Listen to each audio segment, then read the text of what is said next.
안녕하세요. 같이 기도함으로 시작하겠습니다.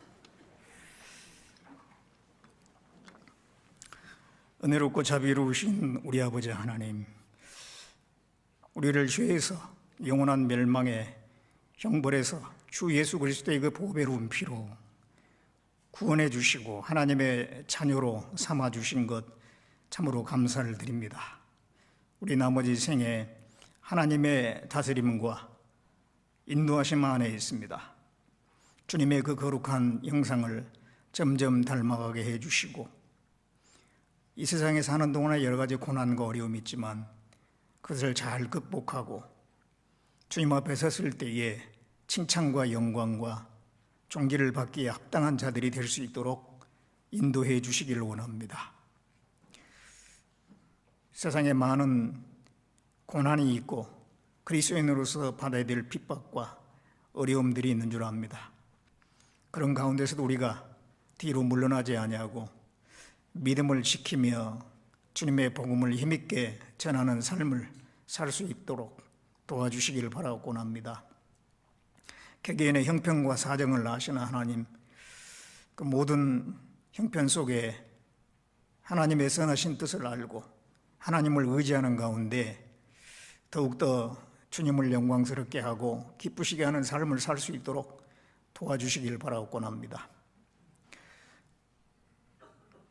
교회를 통해서 여러 가지 하나님의 역사가 일어나고 있습니다. 그 가운데 함께 해주셔서 더 많은 영혼들이 구원을 받을 수 있게 해주시고, 또 해외 여러 지역에 복음이 증거되고 있습니다. 복음이 증거되는 곳마다 하나님께서 함께 해주셔서 그 잃어진 영혼들, 진리를 찾는 영혼들 한 사람도 잃어지지 않도록 자비를 베풀어 주시길 원합니다. 이 시간 주 성령께서 우리 가운데 함께 해주셔서 또 마땅히 전할 말씀을 주시기를 원하오며 우리를 구원해 주신 예수님의 이름으로 기도드렸습니다. 아멘. 창세기 6장을 보겠습니다.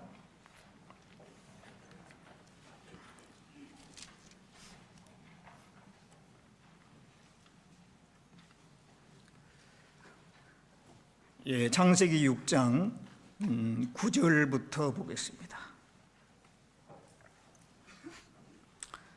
제가 읽겠습니다. 노아의 사정은 이러하니라. 노아는 의인이요 당세의 완전한 자라. 그가 하나님과 동행하였으며 그가 세 아들을 낳았으니 셈과 함과 야벳이라. 때에 온 땅이 하나님 앞에 패기하여 강포가 땅에 충만한지라. 하나님이 보신즉 땅이 패기하였으니 이는 땅에서 모든 혈육 있는 자의 행위가 패기함이었더라. 하나님이 노아에게 이르시되 모든 혈육 있는 자의 강포가 땅에 가득하므로 그 끝날이 내 앞에 이르렀으니 내가 그들을 땅과 함께 멸하리라. 너는 잣나무로 너를 위하여 방주를 짓되 그 안에 칸들을 막고 역청으로 그 안팎에 칠하라. 그 방주의 제도는 이러하니 장이 300규빗, 광이 50규빗, 고가 30규빗이며 거기 창을 내되 위에서부터 한 규빗에 내고 그 문은 옆으로 내고 상중하 3층으로 할지니라.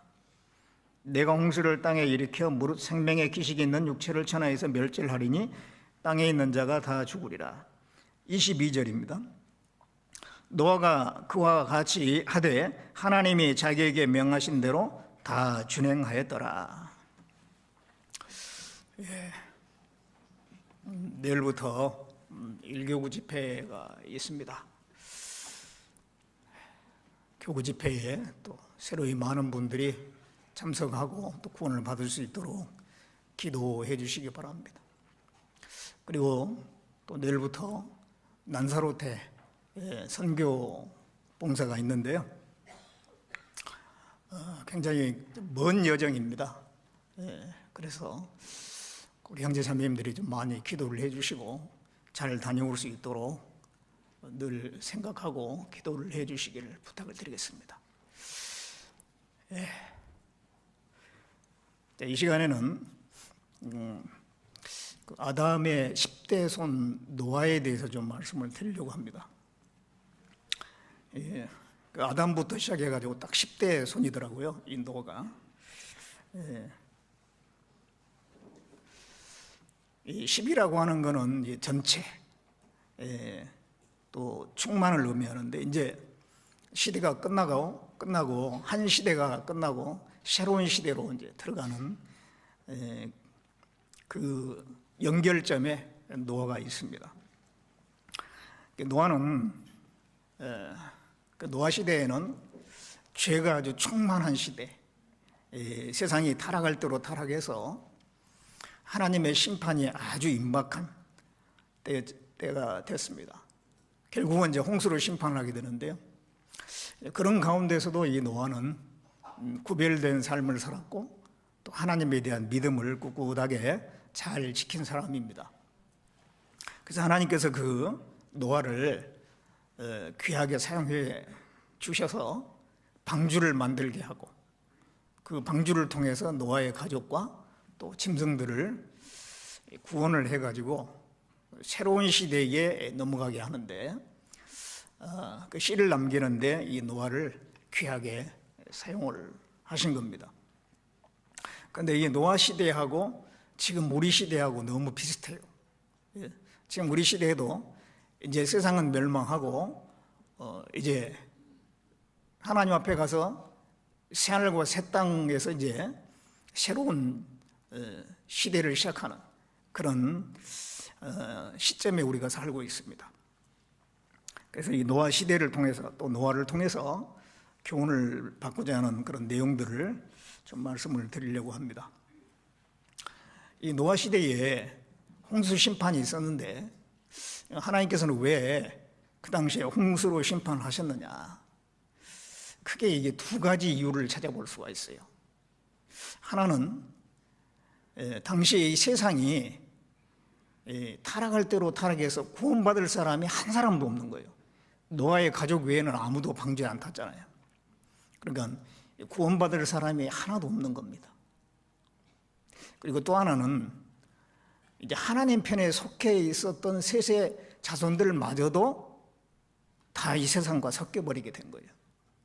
그 두 가지 이유 때문에 이 세상은 이제 심판받을 수밖에 없는 그런 상태가 된 겁니다. 먼저 이제 이 구원받을 사람이 한 사람도 없는 거예요.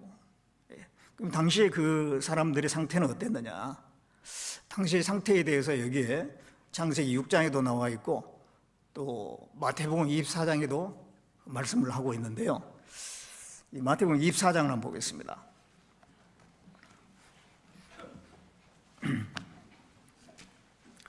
이 마태복음 24장 37절입니다.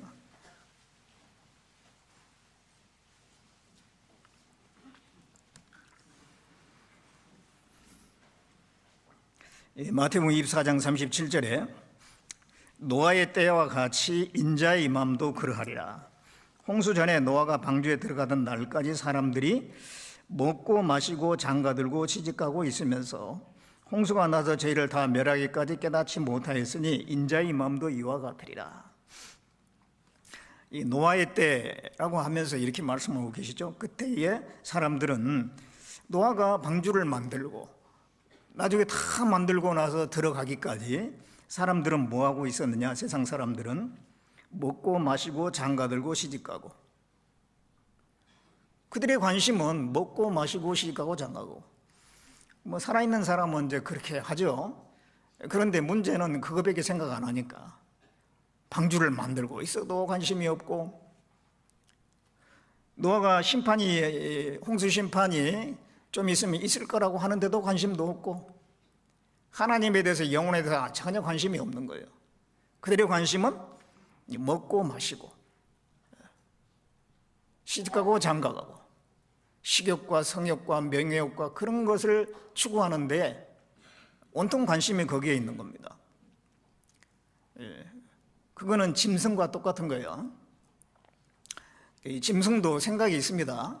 그래서 사냥감을 보면 저건 내가 키우고 사냥해야겠다. 어떻게 하는 게 저걸 잘 사냥할까?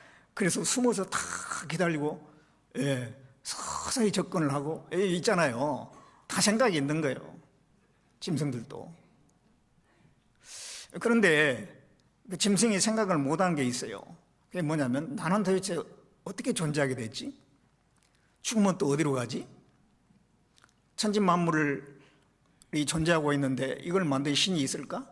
그런 생각은 못해요. 짐승은 그냥 짐승들을 또 먹을 것에 대한 생각은 있고 짝에 대한 생각이 있어요. 먹을 것 찾고 짝 찾고 그러잖아요. 근데 이 노아 시대 사람들이 그거밖에 생각 안 하는 것은 짐승 수준이라는 거죠. 영적인 것을 생각을 안 하는 거예요. 내세에 대해서 생각을 안 하는 겁니다. 근데 여기 인자의 임함도 이와 같으리라. 예수님이 재림하시기에 가까울 때에도 세상 사람들이 노아 시대 사람과 똑같이 될 거다. 지금 사람들이 영적인 걸 생각을 안 하는 거예요. 하나님의 생각 안 합니다. 내세에 대해 생각 안 합니다. 짐승 수준인 거예요. 먹고 마시는 거, 오늘은 또 어디 가서 뭘 먹을까? 또 어떤 자기의 어떤 성적인 욕구를 위해서 뭘 한다든가 그런 생각만 한다면은 그는 짐승 수준인 겁니다. 그건 짐승들도 한다니까요. 이 사람이 특별하는 것은 그 속에 사람 속에 영이 있어서 하나님을 찾는 본성이 있는 거예요. 근데 그 완전히 그 기능이 상실돼 버리는, 그러니까 짐승 수준인 거예요. 인자에 임할 때에도 이와 같으리라. 지금 우리 시대에 그렇게 되고 있지 않습니까? 또 이제 창세기 6장을 봅니다.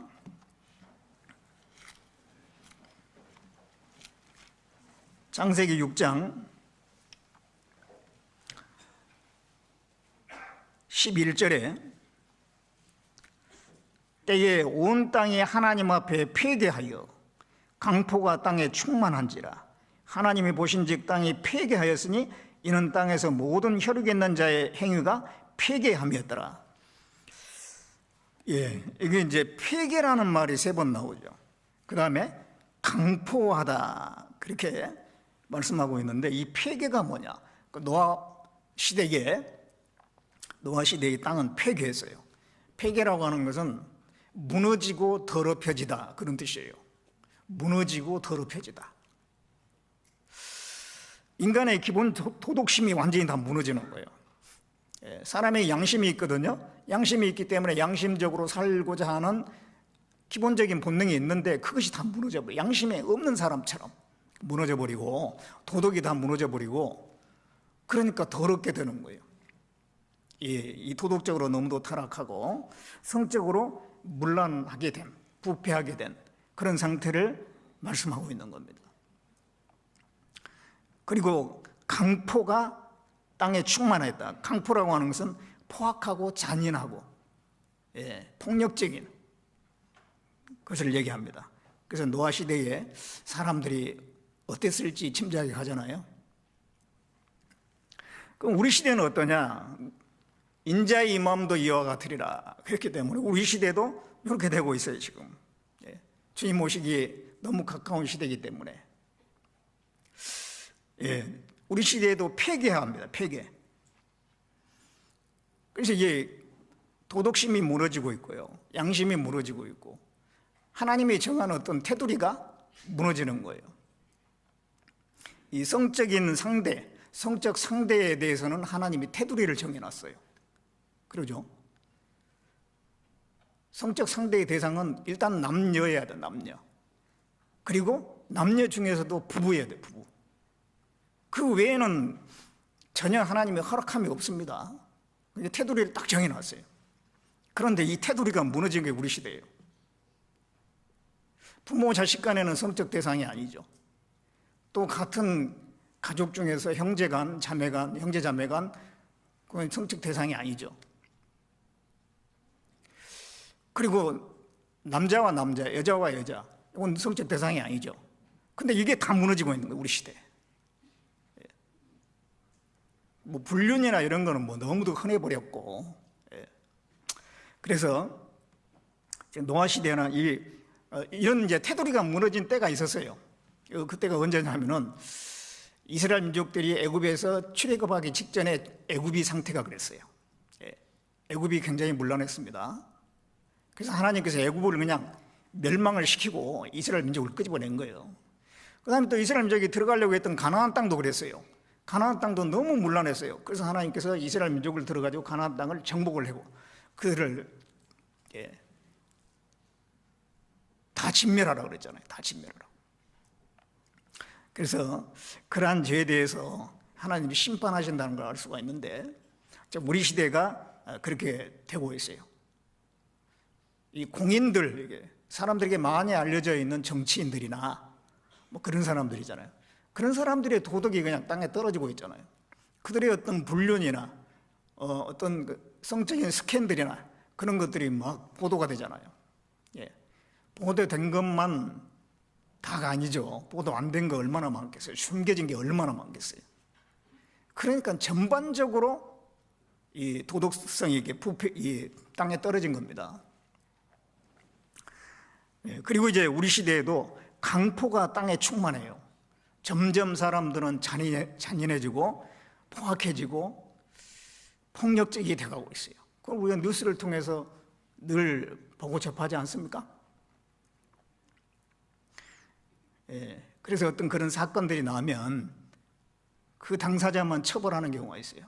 그런다고 해서 해결되는 게 아니에요. 그런 폭력적인 사람이 등장하게 된 이 배경이 된 이 사회가 문제인 거죠. 미국에서 6살짜리 아이가, 여자아이가 성폭행을 당하고 그리고 살해당했어요. 그런 일이 있었는데 그 아이의 아버지가 뭐라고 그랬냐면은 나는 내 딸을 폭행하고 죽인 그 사람을 욕하고 싶지 않다. 대신 온갖 음란하고 포악한 그런 영상들, 화보들, 매체들 이런 것들을 만드는 사람들 그들에게 책임을 돌리고 싶다.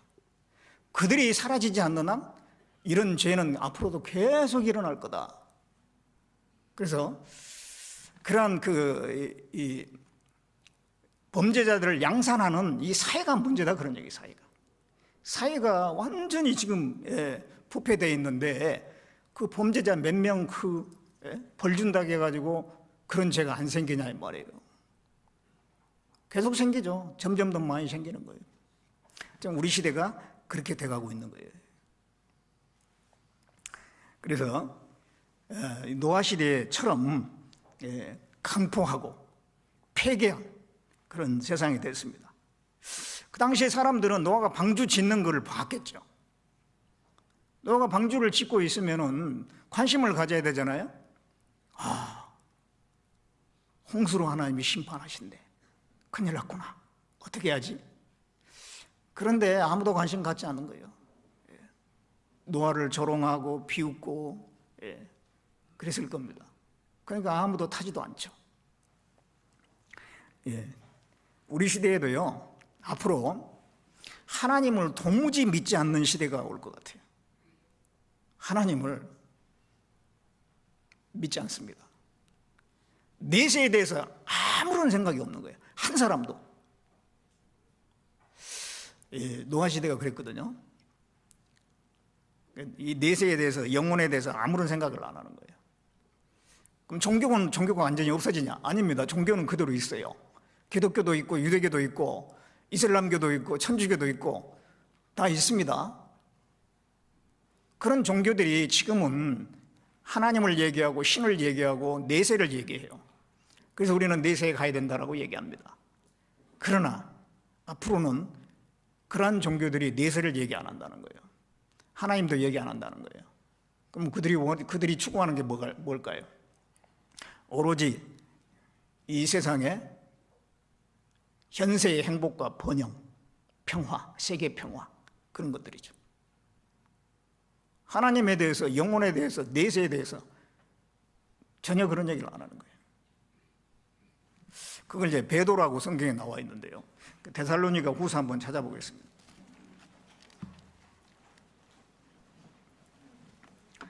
데살로니가 후서 2장 1절에 형제들아 우리가 너희에게 구하는 것은 우리 주 예수 그리스도의 강림하심과 우리가 그 앞에 모임에 관하여 혹 영으로나 혹 말로나 혹 우리에게서 받았다 하는 편지로나 주의 날이 이르렀다고 시동심하거나 두려워하거나 하지 아니할 것이라. 누가 아무렇게 하여도 너희가 미혹하지 말라. 먼저 배도하는 일이 있고 저 불법의 사람 곧 멸망의 아들이 나타나기 전에는 이르지 아니하리니. 자, 이게 보면은요, 1절에 주 예수 그리스도의 강림하심과 우리가 그 앞에 모임에 관하여, 예수님이 이제 공중에 재림하면 우리가 이제 그 앞에 모이게 되잖아요. 공중 들림, 휴거, 이 사건에 대해서 얘기하고 있는 거예요. 그게 분명히 일어나는데, 그런데 이제 시동심하지 말라. 그날이 지금 됐다고 시동심하지 말라. 그 말입니다. 우리에게서 공중재림, 예수님의 공중재림과 우리의 공중들림은 큰 소망이지 않습니까? 궁극적인 소망입니다. 우리는 그걸 기다리고 있는데, 그렇다고 해가지고 지금 당장 온다고 동심하지 말라. 그러면서 배도하는 일이 있다. 먼저 배도하는 일이 있고 불법의 사람 멸망의 아들이 나타나기 전에 이르지 아니하리라. 여기서 이제 배도하는 일이 먼저 있다는 거예요. 이 배도가 뭐예요? 배도. 도를 배반하는 거. 이 도를 전하는 데가 종교입니다. 도를 전하는 것이 종교예요. 기독교, 예수 그리스도를 전하잖아요. 하나님을 전하고 천국을 전하잖아요. 복음을 전하잖아요. 그게 도입니다. 천주교도 마찬가지예요. 유대교도 마찬가지예요. 다 하나님을 얘기합니다. 내세를 얘기합니다. 이슬람교도 마찬가지입니다. 이슬람교도 알라신을 믿고 천국 가야 된다고 얘기해요. 그런데 앞으로는 그런 종교들이 종교 통합을 이루면서 이제 그런 내세가 중요한 게 아니다. 지금 우리는 세계 평화를 이루어야 되고 이 세상의 번영과 이 세상에서 안전과 평화, 그것을 우리는 추구해야 된다. 그런 쪽으로 이제 뜻이 모아질 거예요. 그리고 사람들은 하나님을 도무지 찾지 않습니다. 믿으려고 하지도 않고 하나님께 순종하고 굴복하려고 하지도 않습니다. 자기들의 원하는 목적을 이루기 위한 하나의 수단으로 생각할 뿐이에요. 그래서 그게 이 도를 배반하는 거예요. 이게 뭐 한두 사람이 아니라 온 세상 사람들이 하나님을 등져버리는 거예요. 그러면은 아무도 구원받을 사람이 없잖아요. 그러면은 심판이 임할 수밖에 없는 거예요. 그래서 이제 결국은 방주가 만들어지고 방주문이 닫히고 결국 이 땅에 홍수가 내려져서 그 수많은 사람들이 죽었지 않습니까? 그래서 노아 홍수가 그 홍수 심판이 올 수밖에 없는 첫 번째 이유는 당시 구원받을 사람이 아무도 없었다는 거예요. 하나님을 찾는 사람이 없어요. 노아의 식구 외에는 없는 겁니다.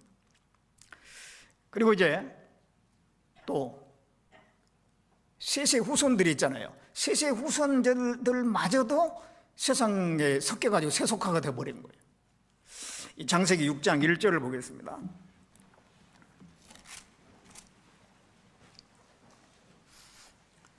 창세기 6장 1절에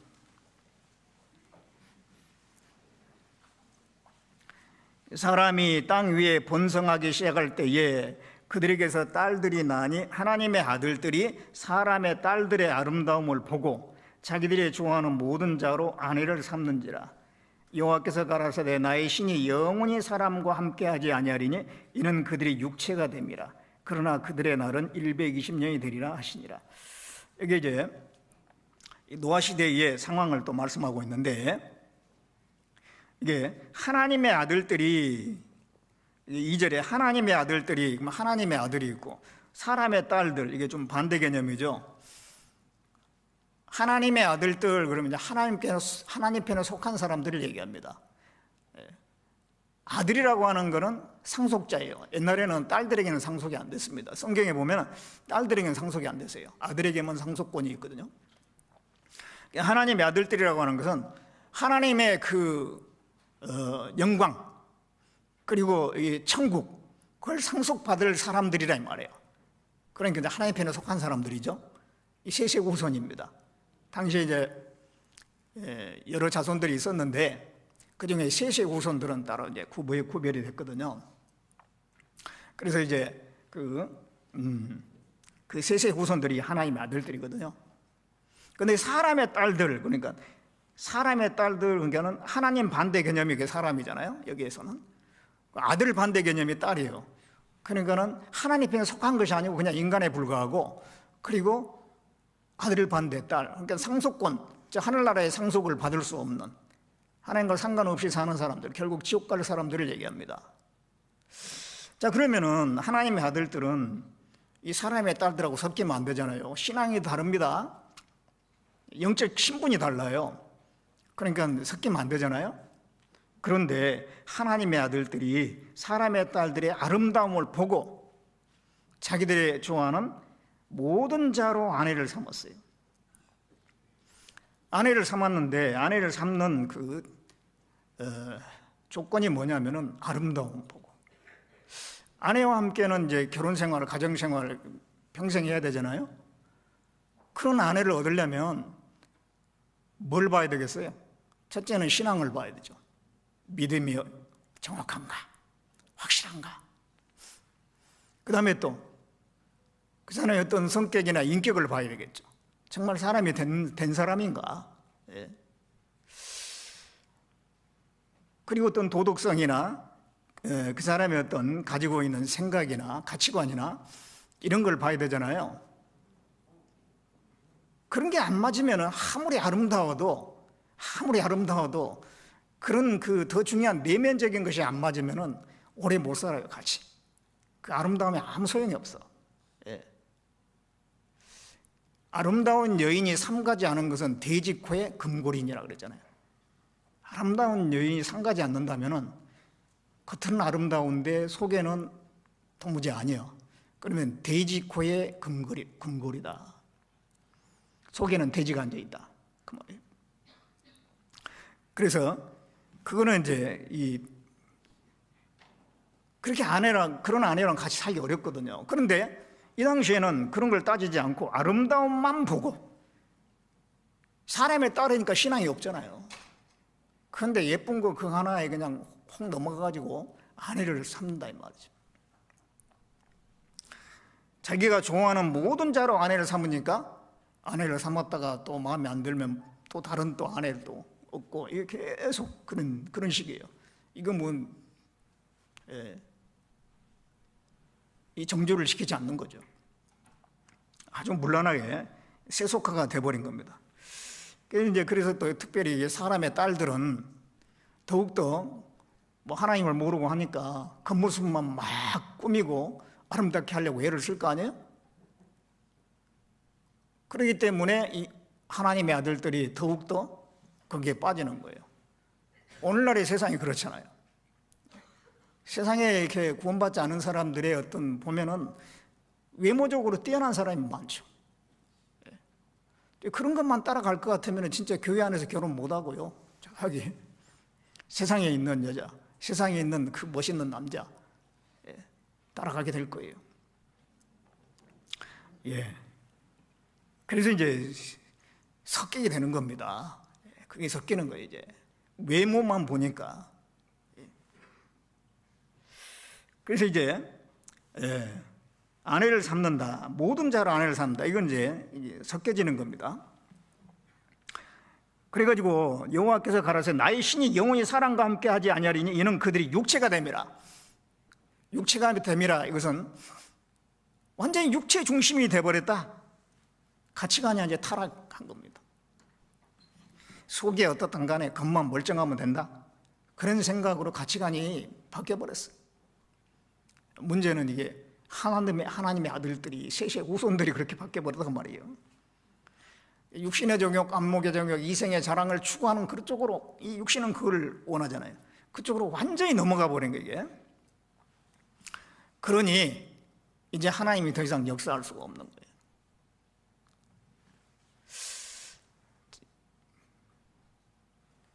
오늘날 우리 시대도 세상 것이 점점 교회에게 들어오는 걸 보게 됩니다. 조금씩 아주 눈에 안 띄게 들어오는 걸 봐요. 교회에 들어오고 그리스도인들의 가정에 들어오고 그러면서 조금씩 무너지는 거예요. 물론 강단에서는 올바른 걸 가르칩니다. 그렇죠? 말씀이 잘못된 건 아니에요. 말씀은 정확하게 가르쳐요. 근데 성도들이 그걸 그대로 받아들이고 그대로 삶을 살아야 되는데 말씀은 그렇게 나왔지만 어떻게 그럴 수 있나요? 그러면서 자기의 그 삶을 바꾸려고 하네. 자기 삶의 태도를 안 바꿔. 자기 나름대로 생각대로 그냥 결정하고 선택하고 그냥 가버리는 거예요. 그럼 그 다른 형제자매들도 또 그렇게 사네. 나만 그런 게 아니고. 그러면서 서서히 세상에 들어올 수가 있습니다. 이게 조심해야 돼요. 요한계시록 2장 3장에 7개 교회가 나오는데 마지막 교회, 마지막 시대의 교회가 라오디게아 교회예요. 그 라오디게아 교회는 미지근해가지고 책망을 받았잖아요. 잘못하면 우리가 미지근한 교회가 될 수가 있어요. 정신을 차려야 되겠죠.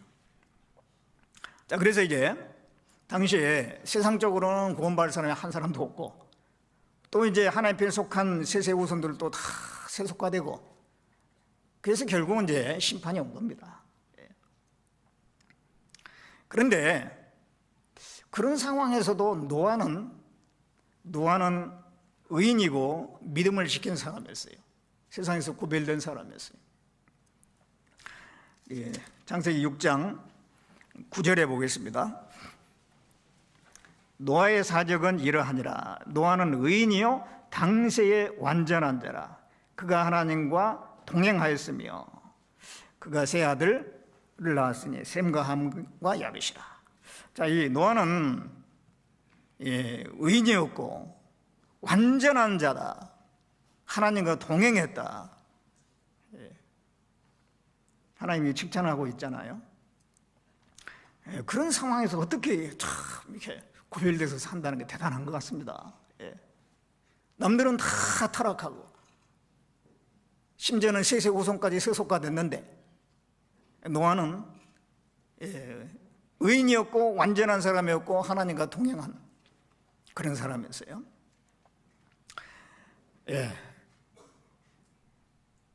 주님이 재림하실 때도 이 세상은 완전히 타락하고 그렇지만 그래도 하나님 편에 구별된 사람이 소수지만 있을 것 같아요. 이 노아처럼 말이죠. 그 남유다가 바벨론에 멸망할 때 예루살렘에 의인 5명이 없다 그랬어요. 그랬는데 전반적으로 우상 숭배하고 죄악 가운데 있었기 때문에 바벨론을 들어서 멸망을 시킨 거잖아요. 그런데 그 당시에 예레미야 같은 사람이 있었고 다니엘 같은 사람, 에스겔 같은 사람이 있었어요. 그 타락한 시대에도 구별돼서 믿음 가운데 사는 사람이 소수지만 있었다는 거예요. 그걸 생각할 때 우리가 좀 정신을 차려야 될 것 같아요. 지금 이게 세상에 너무도 악하게 변하고 있고 그런 가운데 우리 그리스도인에게 정신을 안 차리면 세속화 되기가 쉬워요. 그래서 그 당시에 그냥 아무도 깨어있는 사람이 없었다라면은 뭐 어쩔 수 없구나 하겠지만 노아 같은 사람이 있었다니까요. 다니엘 같은 사람이 있고 에스겔 같은 사람이 있고 예레미야 같은 사람이 있었으니까. 그러니까 우리가 정신을 차려야지 그런 식으로 주님 앞에 갈 때까지 깨어 있을 수가 있는 거예요. 지금 이제 주님 오실 때가 너무 가까운 시대이기 때문에 앞으로 더 급속도로 이 세상은 죄악이 충만하게 될 겁니다. 그 가운데 우리가 정신을 차리지 않으면 안 된다 이 말이에요. 당시에 이 노아는요 세상 사람들에게 이상히 여김 받은 사람이었을 거예요. 그렇지 않겠어요? 저 사람 참 이상한 사람이에요. 아니 지금까지 한 번도 홍수가 내린 적이 없고 그 당시에는 그랬거든요. 그런데 무슨 뭐 홍수가 난다고 저 큰 배를 말이지 바닷가에다가 만든 게 아니었을 거예요. 산에서 만들어야 돼요. 왜냐하면 산에 있는 나무가 많잖아요. 그 나무를 어떻게 옮겨가겠어요, 바닷가로. 그래서 산에서 아마 나무 조달하기 좋은 산에서 만들었을 겁니다. 그 산꼭대기에서 배를 만들고 있지, 또 나중에 뭐 홍수가 임한다 하지, 심판이 임한다 하지.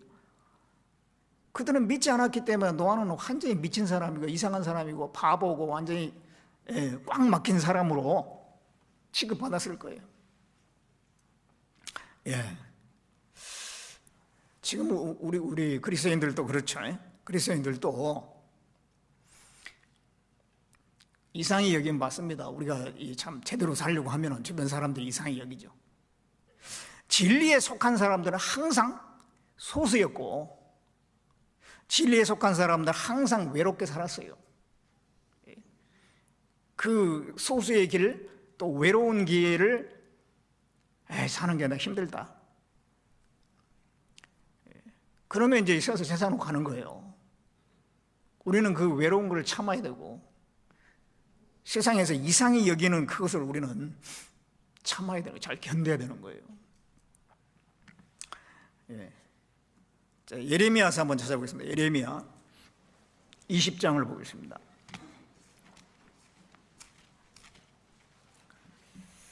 예레미야 20장 7절부터 보겠습니다.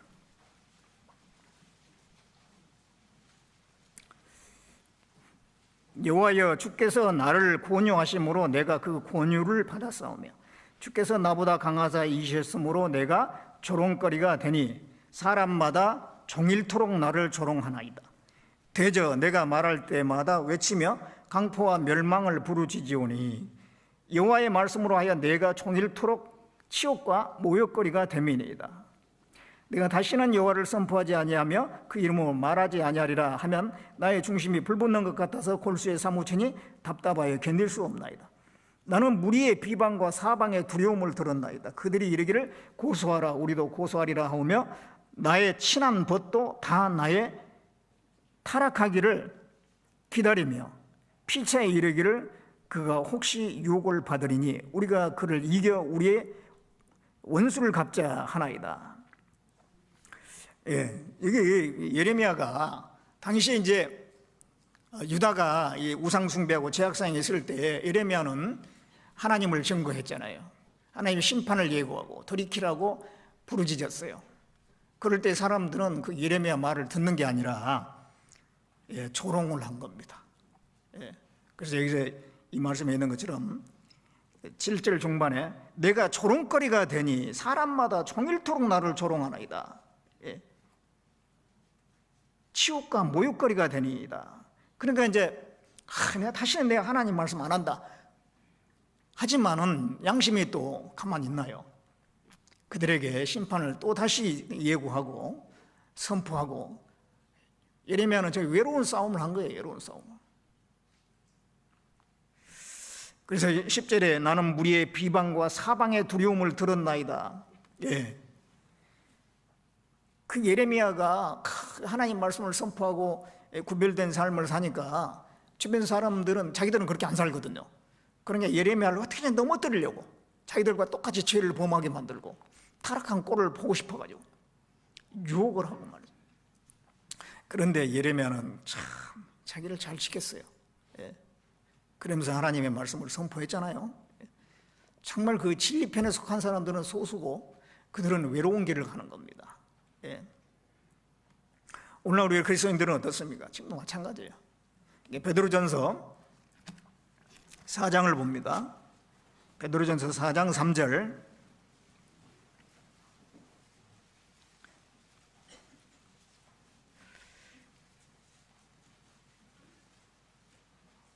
너희가 음란과 정욕과 술취함과 방탕과 연락과 무법한 우상 숭배를 하여 이방인의 뜻을 좇아 행한 것이 지나간 때가 족하도다. 이러므로 너희가 저희와 함께 그런 극한 방탕에 다름질하지 아니한 것을 저희가 이상히 여겨 비방하나. 이건 이상히 여기서 비방한다 그래요. 자기들은 죄 가운데 행하는데 그리스도인들은 그러지 않거든. 자기들은 뭐 술 좋아하고 담배 좋아하고 뭐 세상 활락, 세상에 뭐 유흥 그런 거 좋아하는데 그리스도인들은 거기서 구별되거든요. 그러니까 괜히 셈통이 나고 자기들하고 똑같이 하는 것 때문에 싫어하는 거예요. 비방을 하는 겁니다. 예, 이상히 여기는 겁니다. 예, 무리에게 이상히 여김을 받는 건 좋은 거예요. 좋은 쪽으로 이상히 여김 받는 건 좋은 거라고요. 예. 우리가 구별돼서 살려고 하면 그렇습니다. 무리 그리스도 안에서 경건하게 살고자 하는 자는 핍박을 받으리라. 그런 말씀도 있잖아요. 그냥 이중적으로 살면은 그런 핍박도 없겠죠. 교회 나와서는 또 형제자매 그러면서 직장에서는 또 그들과 함께 어울리고 함께 얘기하기 좋아하고 함께 술도 마시고 어디 뭐 노는 데도 따라다니고 막 그렇게 하다 보면 무슨 핍박이 있겠어요. 근데 거기서 구별되려고 하면은 그들에게 전도하려고 하면은 어려움이 있거든요. 환난과 핍박이 있어요. 예. 그리스도인들은 세상에 이렇게 미움을 받게 되어 있습니다. 그게 정상이에요. 잠언 29장을 보겠습니다. 잠언 29장 27절에 같이 읽어보겠습니다. 불의한 자는 의인에게 미움을 받고 정직한 자는 악인에게 미움을 받느니라. 불의한 자는 의인에게 미움을 받고 세상 불의한 자는 우리가 볼 때는 저거 아닌데 그런 생각이 들잖아요. 그 사람을 미워하는 게 아니라 그 사람의 행위를 우리는 미워하죠. 그리고 이제 정직한 자는 악인에게 미움을 받아요. 하나님 앞에 올바로 살아가는 사람은 세상 사람이 안 좋아하는 거예요. 그게 정상이고요. 그게 물론 뭐 공연히 그 사람들하고 사이가 안 좋게 그렇게 만들려고 할 필요는 없죠. 예. 나는 사랑하나 그들은 나를 미워하니 나는 기도할 뿐이라. 그런 말씀 있잖아요. 예. 우리는 그들을 사랑하고 그들을 구원으로 인도하려고 애를 써야 되죠. 잘해주고 하는데도 불구하고 그저 그냥 복음 전한다는 것 때문에 또 구별되는 그것 때문에 싫어하고 교회 다니는 것 때문에 싫어하는 건 어떻게 할 수가 없어요.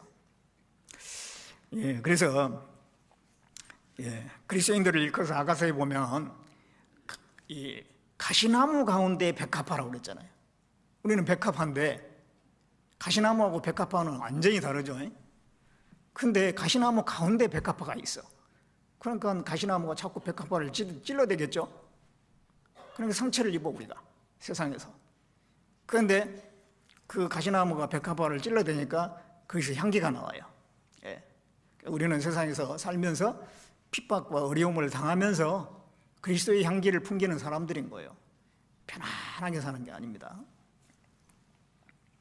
그렇지만은 그래도 내가 정말 힘들다. 참 이 그리스도인으로 살기 너무 힘드네. 그럴지 모르겠는데 노아 시대하고 비교해 보세요. 노아 시대는 가족밖에 없어. 가족밖에. 주변 사람들이 다 그냥 완전히 타락해가지고 세상에 빠져 있고 노아의 가족밖에 없다니까. 그리고 그 당시에 성경이 있어요? 성경도 없었어요. 교회가 있어요? 교회도 없었어요. 그런데 그 하나님 말씀 하나 붙들고 그 믿음 지키며 살았어요. 근데 우리에게는 성경도 있죠. 언제든지 읽을 수 있는 성경이 있죠. 또 주변에 형제 자매들이 교회가 있지 않습니까? 훨씬 좋은 환경이에요. 또 이것도 힘들다고 하면 안 되거든요. 우리보다 훨씬 더 힘든 상황에 있는 사람들을 생각하면은 그래도 감사한 거예요. 지금 상황이. 그 마티 바덴이라는 사람이 있어요. 마티 바덴이라는 사람 독일 사람인데요. 나중에 정치가가 됐는데 그분이 이제 가난했어요. 근데 어느 날 이제 어디 지방 여행을 갔는데 가난하다 보니까 아주 값싼 험한 여관에 들어가서 하루를 보내는 겁니다. 근데 이제 잠을 자고 아침에 일어나 보니까요, 신발이 없어져 버린 거예요. 누가 신발을 가져가 버렸어. 그러니까 이제 낙심이 되는 거예요. 참 하나님도 무심하시네. 나같이 이렇게 가난한 사람의 신발을 누군가가 훔쳐가도록 놔두신 하나님께 괜히 원망이 되는 거예요. 예? 그러고 있는데 옆에 친구가 가방에서 낡은 신발을 꺼내가지고 이거라도 신으라고. 그런 다음에 오늘 주일인데 같이 교회 가자고.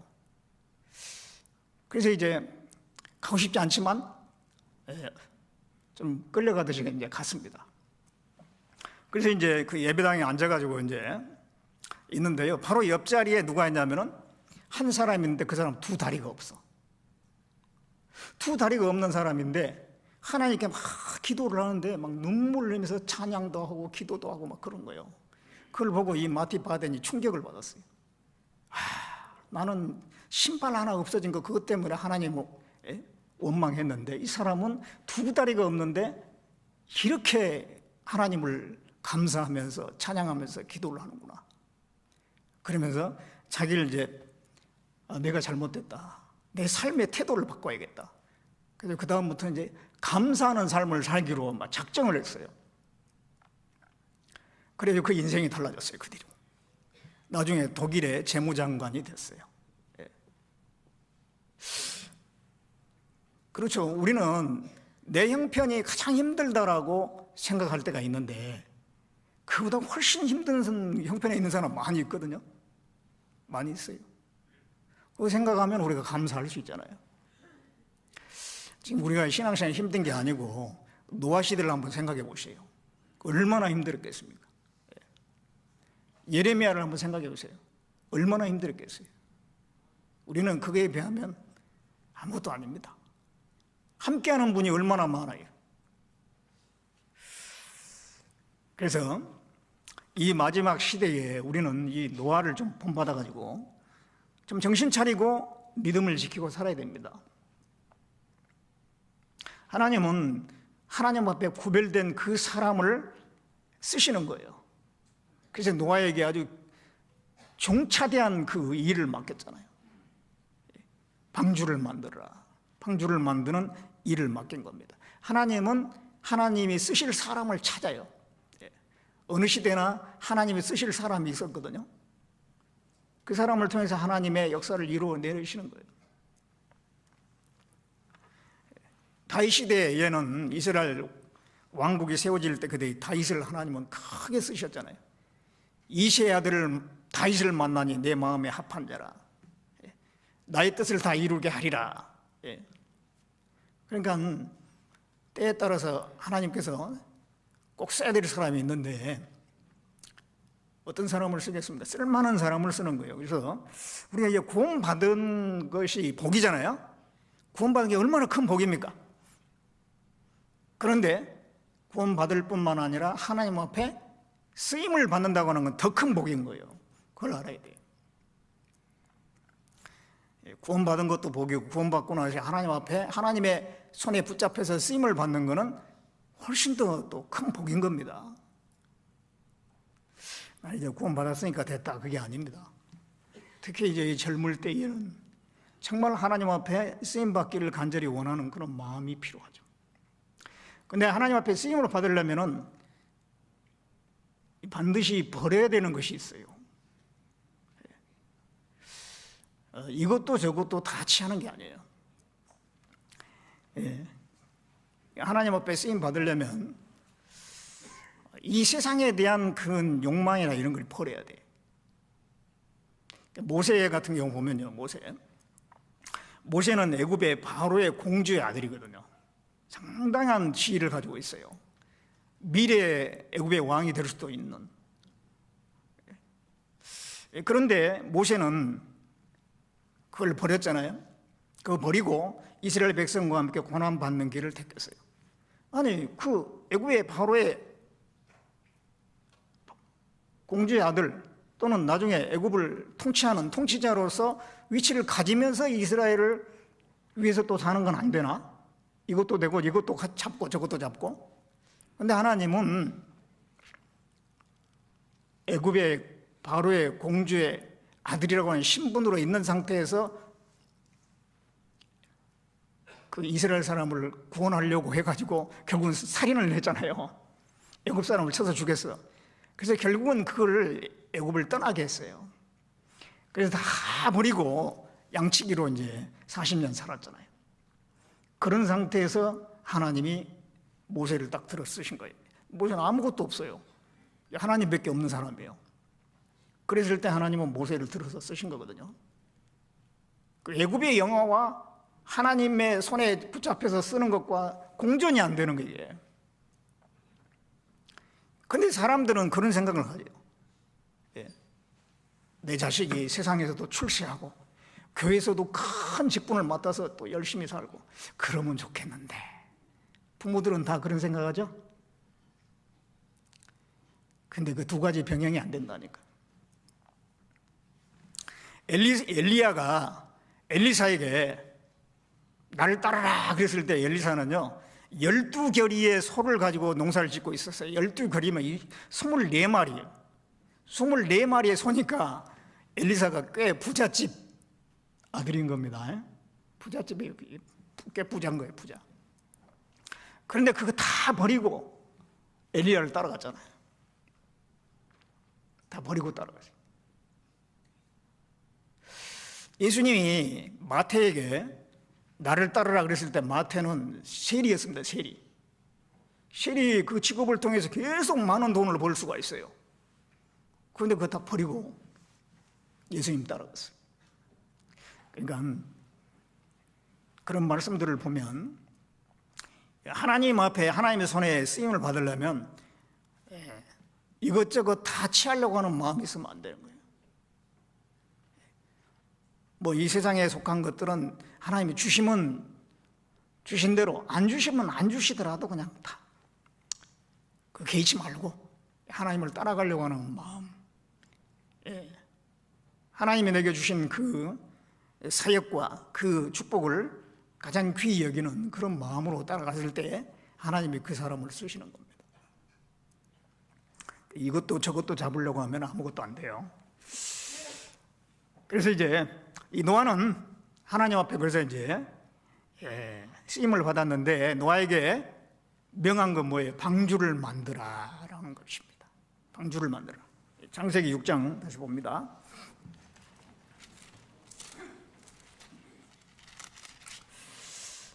창세기 6장 13절에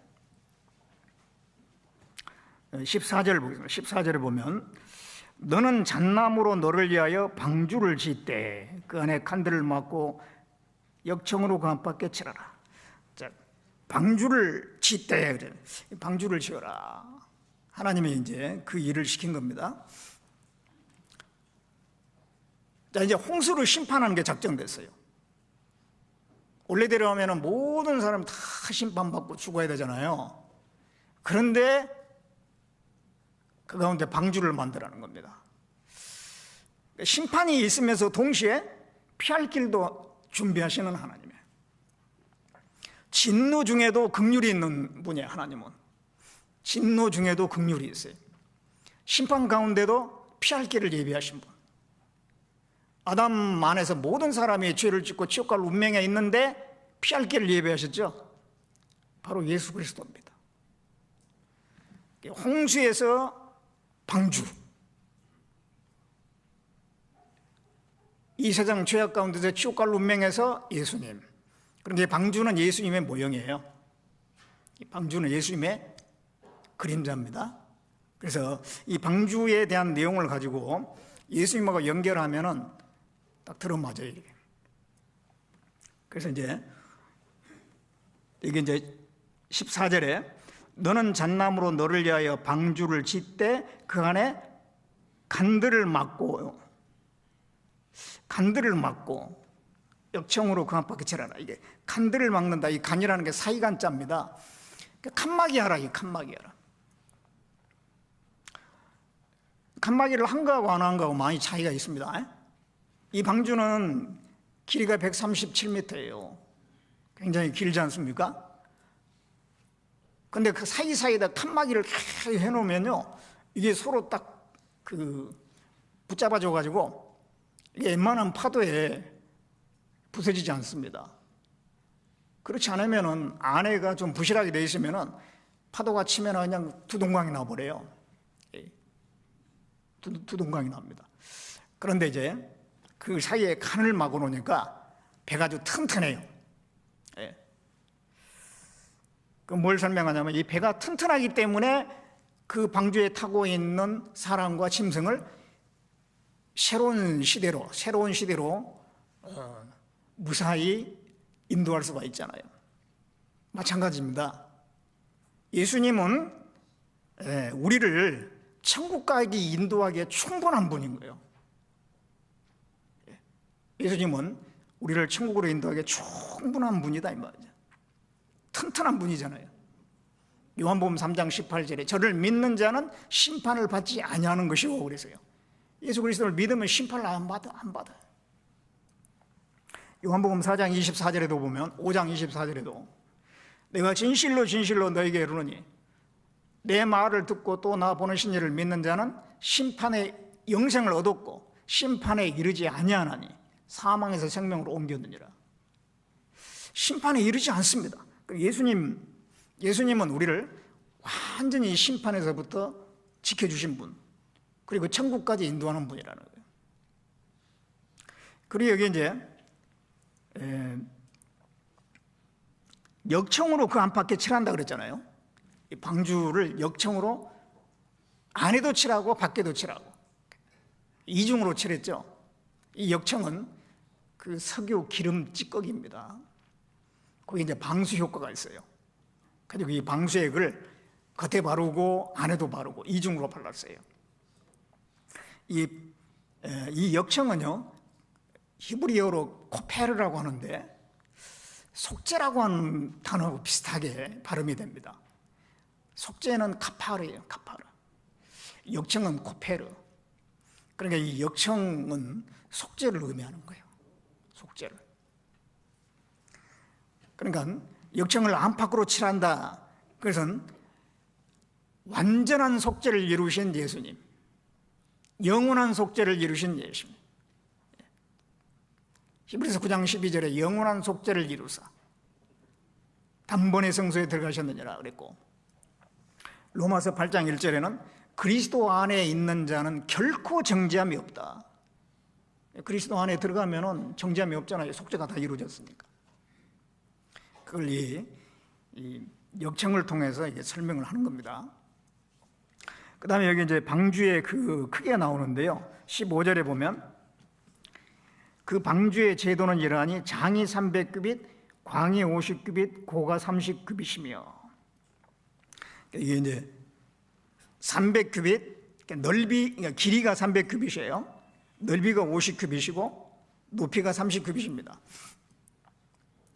그러니까 길이하고 넓이하고 하면은 6대 1이죠. 그리고 길이하고 높이하고 하면은 10대 1이죠. 이런 비율로 배를 만들게 되면 가장 안전한 배가 된다고 배 제조 기술자들이 얘기를 합니다. 가장 안전한 배인 거예요. 안전해야지 그 홍수에서 그 엄청난 막 물들이 이동하는데 배가 막 기우뚱기우뚱하고 막 곧 뒤집힐 것처럼 그래버리면은 그 안에 있는 동물과 사람은 살겠어요? 견딜 수가 없죠. 그 흔들림과 소리와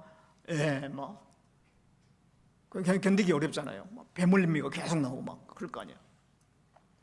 그러니까는 하나님께서 가장 안전한, 안정된 배가 될 수 있도록 설계를 하게 하신 거예요. 이거 뭘 설명하냐면은 예수님은 우리에게 평강을 주시는 분이에요. 평강. 이 예수님의 그 제자들이 예수님이 십자가에 못 박혀 죽으셨을 때 다 도망갔잖아요. 그런 다음에 마가 다락방에 가가지고 자기들끼리 모여가지고 벌벌 떨고 있는 거예요. 큰일 났다. 우리도 잡으러 오면 어떻게 하지? 그때 예수님께서 3일 만에 부활하시고 그들 앞에 나타나셨잖아요. 그 다락방에 나타나셨어요. 그래서 이게 못자국을 보여주시면서 평강이 있을지다. 평강이 있으라. 평강이 있으라. 그 불안하고 두려워하던 그들에게 평강을 얘기하셨어요. 평강을 주셨잖아요. 그 방주 안에 있는 그 짐승들이 편안할 수 있도록 가장 안정된 비율로 방주를 설계하게 한 그 하나님께서 예수님을 통해서 우리에게 평강을 주셨어요. 우리가 예수님께 딱 붙어 있으면 마음이 그렇게 편안하잖아요. 불안하고 염려, 근심이 많이 있는 이유는 주님에서 멀어져서 그런 거예요.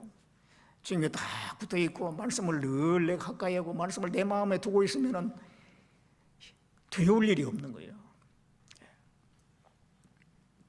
그리고 이 구원을 잃어버릴 염려도 없잖아요. 요한복음 10장 28절에 보면 내가 저에게 영생을 주느니 영원히 멸망치 아니할떠요 또 저희를 내 손에서 빼앗을 자가 없느니라. 한 번 구원은 영원한 구원이니까 평안한 거예요. 이 구원을 잃어버릴 가능성이 있다 그러면 얼마나 불안하겠어요. 구원에 의심을 하는 경우가 있는데 그거는 하나님의 말씀이 불완전하고 예수님이 하신 일이 불완전해서 의심하는 게 아니에요. 자기 마음을 바라보고 있으니까 의심하고 있는 거예요. 예수님은 어제나 오늘이나 영원토록 동일하시고 예수님은 하나님이시고 하시는 일이 영원하잖아요. 예수님이 이루신 그 속죄가 불완전합니까? 완전한 거예요. 예수님이 이루는 구원이 불완전합니까? 완전한 구원이에요. 예수님은 메시아가 확실하고 그 하신 일이 성경대로 다 이루어졌고 확실합니다. 또 이 성경은 변함이 없잖아요. 성경에 분명히 영원한 속죄에 대해서 세상죄를 사했다라는 그런 말씀들이 분명하게 있잖아요. 그 말씀이 기대해야 되는데 그러지 않고 자신을 바라보는 거예요. 다른 사람의 경험을 비춰가지고 나는 저런 경험 안 했는데 혹시 내가 구원 아니면 어떻게 하지? 만에 하나 아니면 어떻게 하지? 자꾸 그런 생각에 사로잡혀 가니까 의심이 생기는데요. 자기 마음을 믿는 자는 미련한 자라 그러지. 자기를 바라보지 말고 성경에 어떻게 기록됐는지 또 예수님은 어떻게 말씀하시는지 예수님이 어떻게 하셨는지 무슨 일을 하셨는지 그걸 생각하면 마음이 편안하잖아요. 다 이뤄놨구나. 내 죄도 벌써 세상죄 안에 들어가 있구나.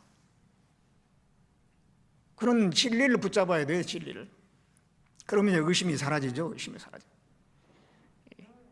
이 중고등학생 때, 청년 때 구원의 의심 때문에 힘들어하는 경우가 좀 많아요. 생각이 많기 때문에 그래요. 생각이 머리가 너무 잘 돌아가서. 나중에 이제 어느 정도 50대가 되고 70대가 되고 하면요 별로 의심이 안 돼요. 생각이 별로 없거든. 이게 머릿속에서 막 생각이 어렸을 때는 그러잖아요. 중고등학생 시절, 청년 시절에 머리가 가만히 안 있어요. 계속 뭔가 생각이 막 올라오잖아요. 계속 뭔가를 생각을 해요. 근데 어느 정도 나이가 들면은요, 멍할 때가 많아요. 멍 때리고 있는 거예요, 그냥. 그것도 이제 하나님이 필요해서 주신 겁니다. 그래서 그 자기 속에서 올라오는 생각을 다 붙들고 그 문제를 해결하려고 하면 안 돼요. 어떤 건 그냥 지나쳐요. 그리고 이 성경의 진리, 이 성경을 붙들려고 애를 써야 돼요. 그러면은 의심에서부터 벗어납니다. 벗어나요. 그래서 배를 안전하게 만드신 것처럼 예수님은 우리를 천국으로 인도하게 확실한 분이고 그 예수 그리스도 안에 들어갔으면 안전한 거예요. 더 이상 걱정할 거 없어요. 그리고 이제 여기에 16절을 보겠습니다. 16절에 거기 창을 내되 위에서부터 한 규빗을 내고 그 문은 옆으로 내고 상중하 3층으로 할지니라. 상중하 3층으로. 자, 이제 넓이가 한 23m 되고요. 길이가 137m가 되는데 그게 상중하 3층으로 되어 있으니까 면적이 얼마나 많겠어요. 그리고 한 층의 높이는 4m에서 5m 정도 되는 거예요. 한 층의 높이가 천장 고가 4m에서 5m. 그게 3개층이 있는 겁니다. 그러니까 그게 엄청나게 많은 짐승과 사람이 들어갈 수가 있는 거예요. 코로 숨쉬는 짐승들 암수 한 쌍씩 다 들어가고 남아요. 3배 면적이 남습니다. 사람도 많이 들어갈 수가 있어요. 이건 뭘 설명합니까? 그리스도의 속죄 그리고 구원은 몇몇 사람만을 위해서 하신 게 아니에요. 세상 모든 사람을 다 포함하고 있잖아요. 세상 죄를 지고 가신 예수님, 아담부터 세상 끝까지 모든 사람의 죄를 다 지고 가셨어요. 그래서 수고하고 무거운 짐진 자들아 다 내게로 오라 그랬잖아요. 디모데전서 2장 4절에 하나님은 모든 사람의 구원을 받으며 진리를 아는데 이르기를 원하시느니라. 모든 사람이 구원받기를 원하시는 거예요. 예. 이 구원의 문은 활짝 열려져 있는 겁니다. 근데 이렇게 구원받은 사람이 적어요. 본인들이 안 들어가니까 그런 거예요. 안 들어가니까. 구원 받으려고 안 하니까. 노아 방주는 굉장히 크게 만들었는데 사람 중에서 들어간 사람 8사람 뿐이에요. 8사람. 장소가 좁아서 그렇게 안 들어갔냐? 아니죠. 장소는 굉장히 넓은데 사람들이 원치 않았던 거예요. 지금도 마찬가지입니다. 하나님은 모든 사람 주님에게 오라고 그러잖아요. 돈 없는 자도 오라. 와서 값없이 포도주와 저지를 사라. 다 내게로 오라. 하나님은 모든 사람의 구원을 받으며 진리를 하는데 이르기를 원하시느니라. 아무도 멸망치 않고 다 회개하게 이르기를 원하시느니라. 그게 하나님 마음인데 사람들이 안 들어가요. 안 들어가. 그러다 보니까 넓은 문인데 좁은 문이 돼버렸어. 좁은 문으로 들어가기를 힘쓰라 그랬잖아요. 원래 구원의 문은 넓습니다. 세상 모든 사람이 다 누구라도 들어가면 다 받아주니까. 근데 사람들이 안 들어가다 보니까 좁은 문이 돼버렸어요. 예. 그리고 이제 이 방주에 타는 거는 단번이죠. 그러니까 방주 안에 들어가느냐 방주 밖에 있느냐 이거는 복잡한 절차가 필요한 거 아닙니다. 문만 통과하면 방주 안에 들어가 구원이 이루어지고, 그렇죠? 그와 같이 우리가 구원받는 거는, 구원받아 천국 가는 거는 어떤 그 절차와 과정이 필요한 게 아니에요. 학습받고 세례받고 뭐하고 봉사해야 되고 그런 절차에 의해서 우리가 천국에 가는 게 아니잖아요. 단번에 주신 믿음의 도, 유다서 1장 3절에 그런 말씀이 있어요. 단번에 주신 믿음의 도. 단번에 믿으면 구원인 거예요. 방주문을 딱 통과해서 들어가면 그 사람은 구원이요. 문 안에 있느냐 밖에 있느냐 그 차이잖아요. 마찬가지로 우리가 이 천국 가는 거는 무슨 절차가 아니라 믿으면은 천국이에요. 안 믿으면은 불신 지옥. 믿으면은 영생. 구원받는 건 단번이잖아요. 그리고 또 그 당시에 이제 홍수 심판할 때 방주에 들어간 것 말고는 살 길이 없어요. 방주에 들어간 것 말고는 살 길이 없습니다. 왜냐하면 지구상이 다 물로 덮였기 때문에. 마찬가지로 구원받아서 천국 갈 수 있는 길은 딱 한 분뿐이에요. 예수님뿐입니다. 다른 방법이 있는 게 아니에요. 사도행전 4장 12절에 다른 이로서는 구원받을 수 없나니 천하 인간의 구원 얻을 만한 다른 이름을 주신 적이 없다 그랬잖아요. 예수님 말고는 구원이 있을 수가 없는 거예요. 뭐 알라신도 옳고 뭐 무슨 석가모니도 옳고 그런 게 아닙니다. 요한복음 14장 6절에 내가 곧 길이요 진리요 생명이니 나로 말미암지 않고 아버지께 올 자가 없느니라. 예수님만이 영생에 이르는 유일한 길인 겁니다. 그래서 그러한 여러 가지 점을 이 방주하고 예수님하고 연결해 보면 딱 들어맞게 돼 있어요. 홍수 심판을 면하기 위해서, 그래서 구원받기 위해서 방주를 준비하신 것처럼 하나님께서는 다 지옥과 운명에 있는 죄인들을 위해서 예수 그리스도를 준비하셨어요. 그 예수 그리스도를 참으로 받아들이고 그 복음을 깨달으면 누구든지 다 천국에 가는 겁니다. 내 마음에 달려 있는 거예요. 내 마음에. 좀 우리가 생각할 때 그 방주를 다 만들어 놓고 타락하는데 왜 안 탔을까? 좀 이해가 안 되잖아요. 제발 좀 그 말 좀 믿고 좀 타지. 참 사람들 어리석다. 그런데 요즘 사람이 마찬가지예요. 구원 받으면 천국 가는데 이상하게도 안 받아. 심지어는 교회에 나와가지고 말씀 듣는데도 불구하고 그 마음을 이렇게 굴복을 안 시키는 거예요. 자기가 알량한 생각 있잖아요. 그걸 계속 붙들고 있는 거예요. 하나님 앞에 다 꼬꾸라져야 되는데 이 자기 생각을 하나님께 딱 굽혀야 돼요. 모든 이론을 사로잡아 그리스도께 복종케 한다, 그런 말씀인데, 이 세상에는 많은 이론들이 있는데요, 이 사람들은 하나님 안 믿으려고 막 그런 이론을 막 붙들고 있는 거예요. 그거 붙들고 버티고 있는 거예요. 그거 다 버리고 하나님 앞에 무릎을 꿇어야지 구원을 받습니다. 하나님, 제가 어떻게 하면 구원을 받을 수 있습니까? 구원받는 분들을 보면 다 천국 간다고 좋아하고, 그런데 나는, 내 안에는 그런 확신이 없고 평강이 없습니다.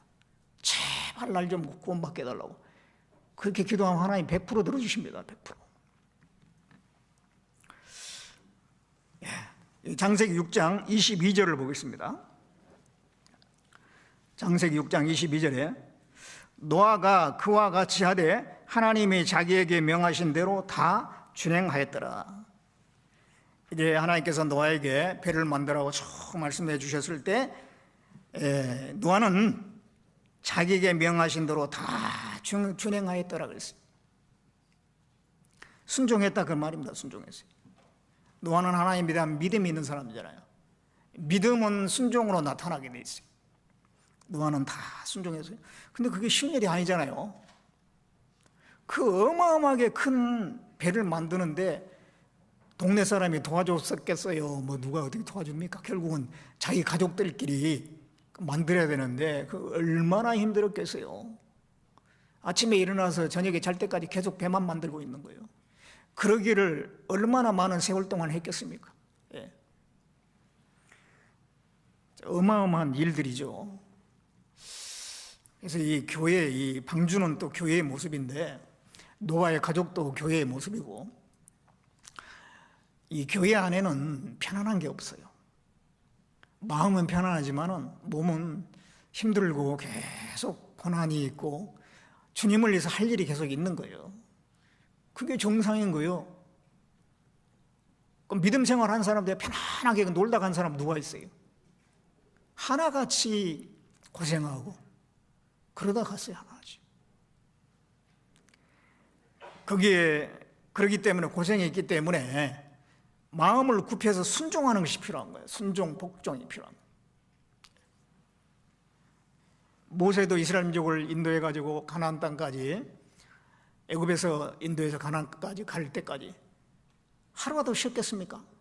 계속 정말 바쁘고 힘들게 살았을 거예요. 그 다음에 이제 여호수아가 이어받아 가지고 또 이제 가나안 전쟁을 하는데, 전쟁을 한 7년 동안 했거든요. 전쟁하는 게 쉬운 게 아니고, 전쟁하다 보면은 자기 개인 생활이 어디 있어요? 계속 전쟁터에 있고 가족과 떨어져 있어야 되고 그러잖아요. 그리고 그렇게 해서 7년 동안 전쟁한 겁니다. 그 여호수아는 하나님 말씀을 그대로 순종한 사람이에요. 모세가 전해준 말 순종하고 하나님 말씀을 순종하고. 여호수아 11장을 봅니다.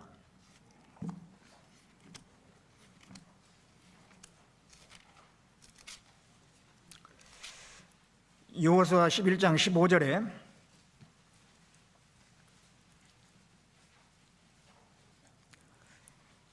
같이 읽어보겠습니다. 여호와께서 그 종 모세에게 명하신 것을 모세는 여호수아에게 명하였고 여호수아는 그대로 행하여 여호와께서 무릇 모세에게 명하신 것을 하나도 행치 아니한 것이 없었더라. 하나님께서 모세에게 명한 것을 모세는 여호수아에게 다 말씀을 했습니다. 여호수아는 그대로 행해서 하나도 행치 않은 것이 없고 그대로 행했고, 그래서 하나님이 여호수아와 함께해서 가나안 전쟁 승리하게 했어요. 순종하는 자를 통해서 하나님이 역사하시잖아요. 그래서 이제 전쟁할 때에 그냥 수고도 없이 힘든 것도 없이 가는 데마다 다 이기고 그렇게 생각할 수가 있는데 그게 아니죠. 하나님이 함께 하셨지만은 사람으로 해야 될 일들이 있는 거예요. 그래서 많은 고생을 하면서 가나안 정복을 이룬 겁니다. 거저되는 건 하나도 없어요. 중요한 거는 이게 순종입니다. 노아가 하나님 말씀, 하나님께 쭉 그 방주를 만들어 했을 때 저는 못합니다. 저 혼자서 어떻게 합니까? 우리 가족들 몇 명 되지도 않는데 어떻게 합니까? 그러지 않았죠. 처음에는 정말 그 일이 태산 같았을 거예요. 이 태산을 어떻게 내가 내 힘으로 해결하나. 근데 일단은 이제 순종해서 하다 보니까요, 조금씩 만들어 가다 보니까 어느새 방주가 완성이 된 거예요. 계단을 올라갈 때 큰 높은 계단 있잖아요. 저걸 언제 올라가나.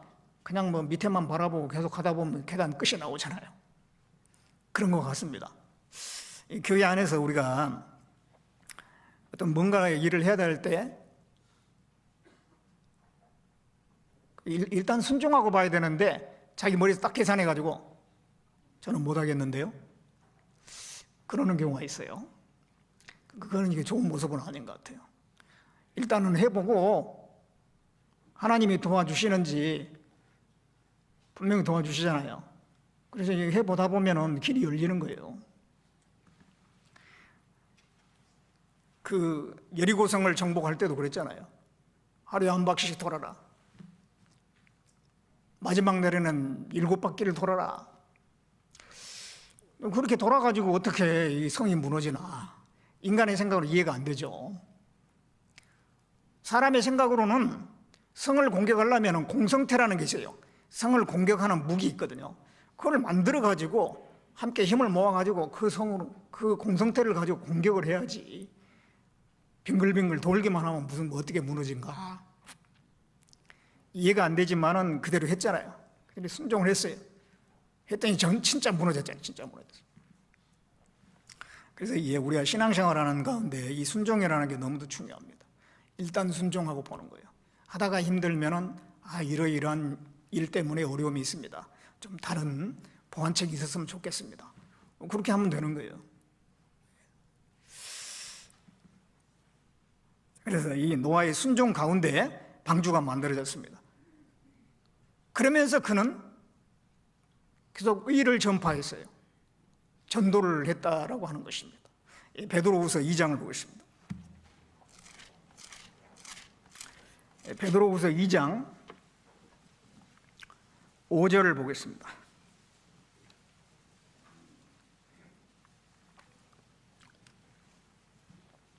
2장 5절에 같이 읽겠습니다.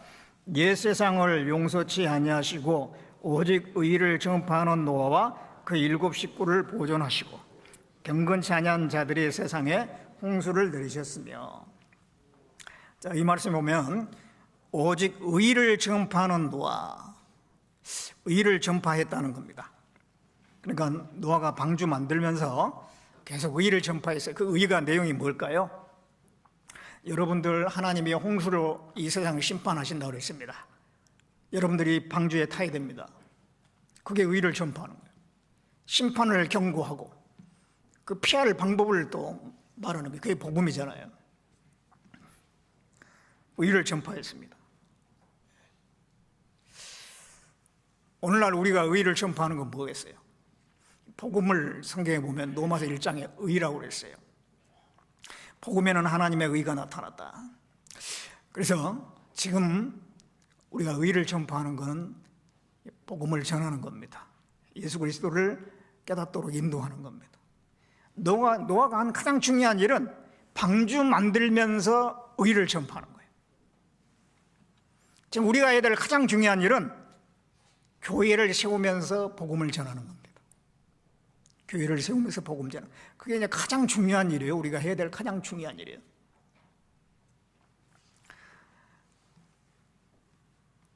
노아 시대 사람들은 마음이 강팍했어요. 노아의 말을 듣지 않았죠. 지금 우리 시대에도 마찬가지예요. 아주 강팍한 시대입니다. 누가복음 14장에 보면 한 사람이 잔치를 배설을 하고 사람들에게, 청한 사람들에게 오라고 합니다. 근데 청함 받은 사람들이 안 오죠? 나는 밭을 샀기 때문에 가봐야 된다. 소를 샀기 때문에 시험해 봐야 된다. 장가 갔기 때문에 안 된다. 여러 가지 이유를 들어서 안 가는 거예요. 잔치에 안 가요. 그래가지고 종들한테 사거리에 다니면서 가난한 자, 병든 자, 저는 자 이런 사람을 다 데려와라. 그래서 다 이제 채웠는데 그래도 자리가 남습니다. 그러면은 강권하여서라도 내 집을 채워라. 그랬는데요, 지금 우리 시대가 강권하여서 채워야 되는 그런 시대입니다. 스스로 찾는 사람이 없어요, 없어. 스스로 찾는 사람이 있으면 진즉 하나님이 인도해가지고 연결했겠죠. 도무지 관심이 없는 사람들이 대부분이에요. 그러면 가만 놔둬야 되느냐? 그분들에게 이제 자꾸 이제 우리가 소금의 역할을 하는 거죠. 소금을 맛보면 짜잖아요. 그러니까 물을 막 찾아. 그런 것처럼 하나님을 생각하게끔 만들어야 되는 거죠, 우리가. 생각을 안 하니까 우리가 생각하게끔 만들어야 돼. 그래서 이제 내세에 대해서 얘기를 하고 요즘에 성경대로 돌아가는 세상의 여러 가지 그런 일들을 얘기하고 그렇게 해가지고 관심을 갖게끔 만들어서 이제 집회 때 막 어디든지 자리에 앉아 있게끔, 그게 이제 강권하여서 집을 채우는 겁니다. 지금 이제 우리가 그런 시대에 살고 있어요. 어쨌든 우리는 영혼에 대해서 관심을 갖고 그 영혼을 전도하는 것이 우리의 목표고 야망이어야 되는 거죠. 윌리엄 부드라고 하는 구세군 창시자는 그랬잖아요. 나의 야망은 영혼이다. 사람들의 야망은 황금과 예술 뭐 그런 것이지만 나의 야망은 사람의 영혼이다, 그렇게 얘기했잖아요. 우리도 사람의 영혼에 더 많은 관심을 가져야 돼요. 노아가 그들에게 많은 전도를 했지만은 탔어요, 안 탔어요? 아무도 안 탔어요, 가족들 외에는. 그러면 노아의 전도는 실패했는가? 또 노아가 했던 모든 일은 다 헛수고인가? 그런 건 아니에요. 어쨌든 가족을 건져서 그 가족들이 지금 전 세계에 있는 80억 사람이 다 노아의 후손들인 거예요. 거기서부터 나온 거예요. 그리고 또 인간 역사 가운데 많은 사람들이 구원을 받았는데 그게 노아의 후손들이잖아요, 다. 그래서 그 당시는 작은 몇 사람을 건졌지만 그러나 노아는 큰일을 한 겁니다. 하나님은 그 충성도를 보시고 상을 주실 거예요. 얼마나 충성했느냐 그걸 보는 거지 얼마나 많은 결실을 맺었느냐, 그 외형적인 그런 성과 그걸 보고 하나님이 상을 주신 게 아니라는 거예요. 마태복음 25장을 보겠습니다. 마태복음 25장 21절에 보겠습니다. 21절에 같이 읽어보겠습니다. 그 주인이 이르되 잘하였도다 착하고 충성된 종아, 내가 작은 일에 충성하였음에 내가 많은 것으로 내게 맡기리니 내 주인의 즐거움에 참여할지어다. 상을 주시는데 작은 일에 충성하였으니 많은 것으로 내게 맡긴다. 충성한 걸 보고 상을 주시잖아요. 행한 대로 갚아주신다. 행한 대로 갚아주시는 거지 성과를 보고 갚아주는 게 아니에요. 자, 이게 우리 그 해외 선교를 하면은요, 동남아 지역에 가서 선교를 하면 같은 시간 같은 수고를 하는데 많이 구원을 받아요. 근데 저희 유럽 같은 데 가면요, 같은 시간 같은 수고를 하는데 극소수의 사람이 구원을 받아. 그러면은 동남아에서 선교하는 분들이 더 많은 상을 받을까요? 유럽에 수고하는 분들은 그 열매가 적으니까 적게 받을까요? 아니라는 거예요. 그 외형적인 성과가 중요한 게 아니라 얼마나 충성했느냐. 저렇게 작은 일에 충성하였으니 그 충성도를 보고 상을 주신다는 거예요. 그래서 노아는 방주를 만들면서 얼마나 전도를 많이 했겠어요. 겉으로 보기에는 실패한 것 같지만 하나님은 그 충성한 데 대해 분명히 상을 주실 거예요. 우리가 이 마지막 시대에 전도하려고 얼마나 많은 예를 씁니까? 10명 인도하면 1명 구원 받을까 말까? 그런 시대에 우리가 고생하고 있는데 하나님이 그거 다 알아주시고 그 수고한 거 분명히 하나님께서 칭찬해 주시고 갚아주실 겁니다. 그래서 낙심하지 말고, 우리는 그래도 노아보다 낫잖아요. 형편이 낫다 이 말이에요. 교회가 있고 성경이 있고 아직도 그래도 구원받을 영혼들이 있고, 그러니까 끝까지 우리가 충성을 다 해야 되겠습니다. 주님 앞에 섰을 때 칭찬과 영광을 받게 합당한 그런 삶이 되었으면 좋겠습니다. 기도하겠습니다. 은혜롭고 자비로우신 우리 아버지 하나님, 우리를 구원해 주시고 주님의 복음의 역사에 사용해 주신 것 감사를 드립니다. 이 마지막 시대에 세상은 죄악으로 충만해져 가고 있는데 그 가운데 우리가 그렇게 구별되어서 주님의 복음을 위해서 더 힘있게 살아갈 수 있도록 도와주시고, 그 영혼들이, 하나님을 찾는 영혼들이 너무도 희박하지만 그러나 끝까지 낙심하지 아니하고 주변 사람들에게 끝까지 충성되이 전도할 수 있도록 우리 모두를 붙들어 주시기를 원합니다. 모든 것 주님께 의지합니다. 우리를 구원해 주신 예수님의 이름으로 기도드렸습니다. 아멘. 찬송가 372장 하겠습니다.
봉사장님 강구해 주시겠습니다.